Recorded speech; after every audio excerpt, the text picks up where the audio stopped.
বিশ্বনবী সাল্লাল্লাহু আলাইহি সাল্লামের কলিজার সাহাবী আব্দুল উজ্জা নবীজির কথা গোপনে গোপনে শুনে, যুবক 18 বছরের যুবক নবীজির কথা শুনে মন চায় ইসলাম ধর্ম গ্রহণ করবে, কিন্তু ছোটবেলায় তার বাবা মারা যায়, মা অন্য জায়গায় বিবাহ দেয়। মা তাকে চাচার কাছে লালিত পালিত হওয়ার জন্য চাচার কাছে রেখে আসে। চাচার কাছে বলে, চাচা তোমার এই ভাতিজাকে তুমি মানুষ করো, মানুষের মতো মানুষ করো, তাকে দেখাশোনা করো। ভাতিজা চাচার কাছে মানুষ হয়। আস্তে আস্তে করে যখন 18 বছর বয়স হয়ে গেল, আল্লাহর নবীজি কালিমার দাওয়াত শুনে এক পর্যায়ে নবীজি আল্লাহ তাআলার হুকুমে নবীজি হিজরত করে মদিনায় চলে গেলেন। আব্দুল উজ্জার মনে দুঃখ, আব্দুল উজ্জা নবীর হাতে ইসলাম ধর্ম গ্রহণ করতে পারল না। একদিন দুপুরবেলা আব্দুল উজ্জা চাচার সাথে খেতে বসে সঙ্গে সঙ্গে আব্দুল উজ্জা বলল, ও চাচা, মুহাম্মদুর রাসূলুল্লাহ সাল্লাল্লাহু আলাইহি সাল্লাম লোকটা কেমন? চাচা তখন বলল, লোকটা তো অসাধারণ, 40টা বছর এই জমিনে ছিল, মক্কার জমিনে একটা মিথ্যা কথা বলে নাই, একটা মিথ্যা বাক্য সে বলে নাই। বলছে, চাচা মুহাম্মদ সাল্লাল্লাহু আলাইহি সাল্লাম এত ভালো। ও চাচা, তুমি কি কালিমা গ্রহণ করবা? মুহাম্মাদের ধর্ম কি তুমি গ্রহণ করবা? সঙ্গে সঙ্গে চাচা বলল, লাফ দিয়ে উঠলো, না ভাতিজা, মুহাম্মদ ভালো হতে পারে, কিন্তু তার ধর্ম আমরা গ্রহণ করব না, কিন্তু তার ধর্ম আমরা মানব না। সঙ্গে সঙ্গে আব্দুল উজ্জা বলল, চাচা আমি অপেক্ষায় ছিলাম, আপনি কবে ইসলাম ধর্ম গ্রহণ করবেন, আপনার সাথে সাথে আমি ইসলাম ধর্ম গ্রহণ করব। সঙ্গে সঙ্গে আব্দুল উজ্জা বলে, চাচা তুমি কি গ্রহণ করবা? চাচা বলল না। সঙ্গে সঙ্গে আব্দুল উজ্জা বলল, চাচা তুমি যদি না গ্রহণ করো, তোমাকে সাক্ষী রেখে আমি ঘোষণা দিলাম, লা ইলাহা ইল্লাল্লাহু মুহাম্মাদুর রাসূলুল্লাহ। একটু জিকির করুন, লা ইলাহা, জোরে লা ইলাহা, লা ইলাহা ইল্লাল্লাহু মুহাম্মাদুর রাসূলুল্লাহ সাল্লাল্লাহু আলাইহি ওয়াসাল্লাম। আব্দুল উজ্জা যখন কালিমা গ্রহণ করলো, সঙ্গে সঙ্গে চাচা বলে, আব্দুল উজ্জা কালিমা গ্রহণ করার মানে কি তুমি জানো? বলছে, না চাচা জানি না।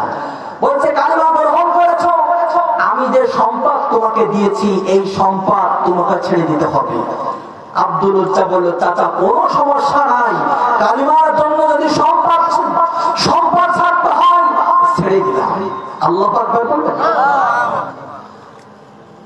চাচা বলল, আব্দুল উজ্জা শুধু তাই নয়, তোমার পরনে যে কাপড় আছে এটাও আমার টাকায় কেনা, তুমি এটাও তোমাকে ছাড়তে হবে, এটাকে তোমাকে খুলতে হবে।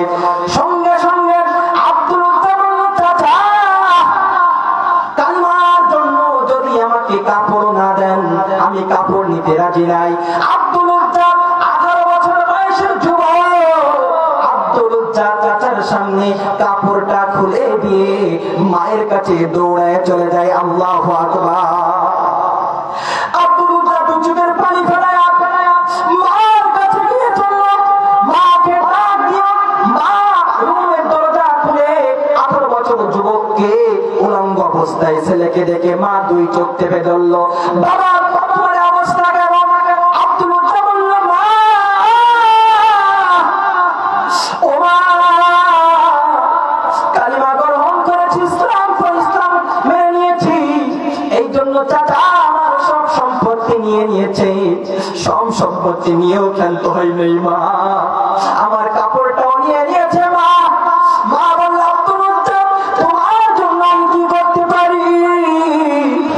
সঙ্গে সঙ্গে আব্দুল উজ্জা বলল, মা একটা কাপড় দাও, আমি আর এই মক্কায় থাকবো না, আমি বিশ্ব নবী সাল্লাল্লাহু আলাইহি সাল্লামের কাছে মদিনায় আমি চলে যেতে চাই। মা একটা সেরা কম্বল আব্দুল উজ্জাকে ছড়ে মেরে বলছে, বাবা এটা তুমি নিয়ে যাও, আমার কাছে আর এক্সট্রা কোনো কাপড় চাপড় নাই। আব্দুল উজ্জা দুই টুকরো করে কাপড়টা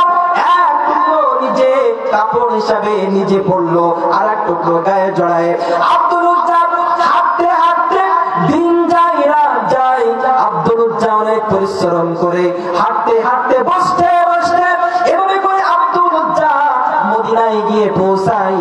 মদিনায় গিয়ে যখন পৌঁছায় আল্লাহ নবী সাল্লাল্লাহু আলাইহি সাল্লামের চোখে যখন আব্দুল উজ্জাকে পড়ে গেল, শরীর উস্কো খুস্কো 18 বছরের যুবক, যুবককে দেখে আল্লাহ নবী বলেন, যুবক কোথায় তোমার বাড়ি, কি তোমার পরিচয়? সঙ্গে সঙ্গে যুবক দু চোখের পানি ফেলায়া আল্লাহর নবীর কাছে বলল, ইয়া রাসূলুল্লাহ, ও নবীজি, ইসলাম গ্রহণ করার জন্য চাচা আমাকে কিছু দেয় নাই, আফসোস নাই, আমাকে কাপড়টাও পরে নিয়েছে, আফসোস নাই। ইয়া রাসূলুল্লাহ, ও নবীজি, আপনার দেখা পেয়েছি, এটাই আমার জন্য অনেক ভাগ্য। আসলে বলুন আল্লাহু আকবার। আল্লাহ নবী বললেন, আব্দুল উজ্জা, তোমার নাম আব্দুল উজ্জা, আজ থেকে আব্দুল উজ্জা নয়। আল্লাহর নবী বললেন, তোমার নাম আজ থেকে রেখে দিলাম আব্দুল্লাহ, আজ থেকে তোমার নাম আব্দুল্লাহ। আল্লাহ তাআলার কাছে দুইটা নাম প্রিয়। কয়টা? দুইটা। একটা হলো আব্দুল্লাহ আর একটা হলো, সবাই বলেন না, জানেন আপনারা? একটা হলো আব্দুল্লাহ আর একটা হলো আব্দুর রহমান। এখন এই নামগুলো ভালো লাগে না, এখন নাট বল্টু সল্টু মন্টু সল্টু, এই নামগুলো এখন বাঙালি দুই অক্ষরের নাম রাখতে ভালোবাসে, কিন্তু আল্লাহ তাআলার কাছে এই দুইটা নাম সবচেয়ে প্রিয়। আব্দুল্লাহ, বিশ্বনবী সাল্লাল্লাহু আলাইহি ওয়াসাল্লাম আব্দুল্লাহকে নিয়ে সাহাবীদের মাঝে আসহাবে সুফফার ভিতরে তাকে জয়েন করায় দিল, ভর্তি করায় দিল। সাহাবীদেরকে বলল, আব্দুল্লাহকে তোমরা কুরআনুল কারীম শিক্ষা করাবা। আব্দুল্লাহ কুরআনুল কারীম শেখে, আব্দুল্লাহ শিখে জোরে জোরে, তার কারণ তার ঈমানের বিনিময় অনেক বিনিময় আছে। ঈমান আনার জন্য কিছুই জানতে পারে নাই, ঈমান আনার জন্য তার কাছে কিছুই নাই, পরনের কাপড়টাও আনতে পারে নাই। আব্দুল্লাহকে জোরে জোরে পড়ার, আমার বন্ধুগণ ভালো করে খেয়াল করতে হইবে, গভীর মনোযোগ দিতে হবে। বন্ধুরা আমার, আব্দুল উজ্জা সঙ্গে সঙ্গে নবীজির কাছে এসে বলে, ইয়া রাসূলুল্লাহ, ঈমানের স্বাদ আমি পেয়েছি, আমি সফল হয়ে গিয়েছি, ইয়া রাসূলুল্লাহ, ইয়া হাবিবাল্লাহ। এভাবে করে আব্দুল্লাহ নবীর কাছে থাকতে শুরু করে দিল। তাবুকের যুদ্ধ যখন চলে আসলো, নবীজি বললেন, যার কাছে যা আছে তাই দিয়ে আমাকে সাহায্য করো, আমাকে সহযোগিতা করো। এভাবে করে আব্দুল উজ্জা নবীর কাছে এসে বসে, মানুষজন দান করতে থাকে। আব্দুল উজ্জা মনে মনে কষ্ট পায়, এত মানুষ এত কিছু দান করে, আমার তো কিছু নাই, আমি কি দান করব? কিছুক্ষণ পরে আল্লাহর নবী যুদ্ধে রওনা দিয়েছে, নবীর কাছে এসে বলে, ইয়া রাসূলুল্লাহ, ওগো নবীজি, এত মানুষ এত দান করেছে, আমি তো কিছুই দান করতে পারলাম না। ইয়া রাসূলুল্লাহ, ওগো নবী, আপনি আমার জন্য দোয়া করেন, যাতে করে আমি আমার জীবনটা আল্লাহর ইসলামটাকে বিজয় করার জন্য আল্লাহর পথে দান করতে পারি। আমার বন্ধুরা, এভাবে করে নবীজি সাল্লাল্লাহু আলাইহি সাল্লাম আব্দুল উজ্জাকে বলল, একটা গাছের বাকল, একটা ছাল নিয়ে এসো। এভাবে করে নিয়ে আসা হলো। আব্দুল উজ্জার হাতে লটকায় দেওয়ার পরে আল্লাহর নবী আল্লাহর কাছে দোয়া করছে, রব্বুল আলামিন, আমি আব্দুল উজ্জার রক্ত কাফেরদের জন্য হারাম করে দিলাম, কাফেরদের জন্য হারাম করে দিলাম। আমার বন্ধুগণ, গভীর মনোযোগ দিতে হবে।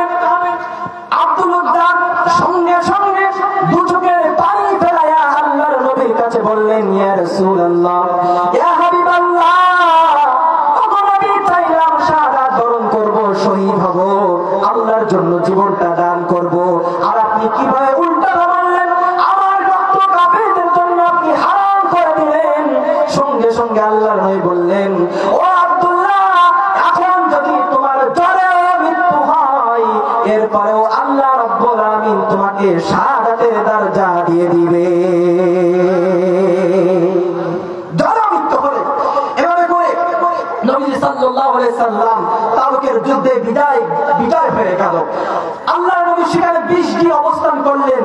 আল্লাহর নবীর কাছে খবর আসলো যে আব্দুল্লাহ দুনিয়া ছেড়ে বিদায় হয়ে গিয়েছে। আল্লাহর নবী বললেন, আমি জানাজা পড়াবো, গোসল করানো হলো, জানাজা পড়ানো হলো। জানাজা পড়ানোর পরে আল্লাহর নবী কবরের ভিতরে নেমে পড়লেন। কবরের ভিতরে নেমে দুইজন সাহাবী আব্দুল্লাহর লাশটা নিয়ে আসতেছে। কবরের ভিতরে যে আছে, যিনি আছে, তিনি বলছেন, তোমরা দুইজন সাবধানে লাশটা নিয়ে এসো, তার কারণ লাশটা কিন্তু অনেক বড় দামি। কবরের ভিতরে যে ব্যক্তি আছে, এই ব্যক্তি আর কেউ নয়, এই ব্যক্তি হলো হযরত মুহাম্মদুর রাসূলুল্লাহ সাল্লাল্লাহু আলাইহি ওয়াসাল্লাম। আমার বন্ধুগণ, ভালো করে খেয়াল করতে হবে, নবীজি সাল্লাল্লাহু আলাইহি সাল্লাম কবরের মধ্য থেকে বলছে, তোমরা দুইজন যে লাশটা নিয়ে আসতেছো, লাশের সাথে যেন বেয়াদবি না হয়। লাশটাকে দুইজন বহন করে নিয়ে আসতেছে, এই দুইজন হলো হযরত আবু বকর, হযরত ওমর। সুবহানাল্লাহ বলবেন না? আর আমি একজন টিম করে দাঁড়িয়ে আছে, এটা হলো হযরত বেলাল। এই দৃশ্য দেখে আব্দুল্লাহ ইবনে মাসউদ চিৎকার করে বলেন, আজকে যদি এই কবরের ভিতরে আব্দুল্লাহর লাশটা না হয়ে যদি আমি আব্দুল্লাহ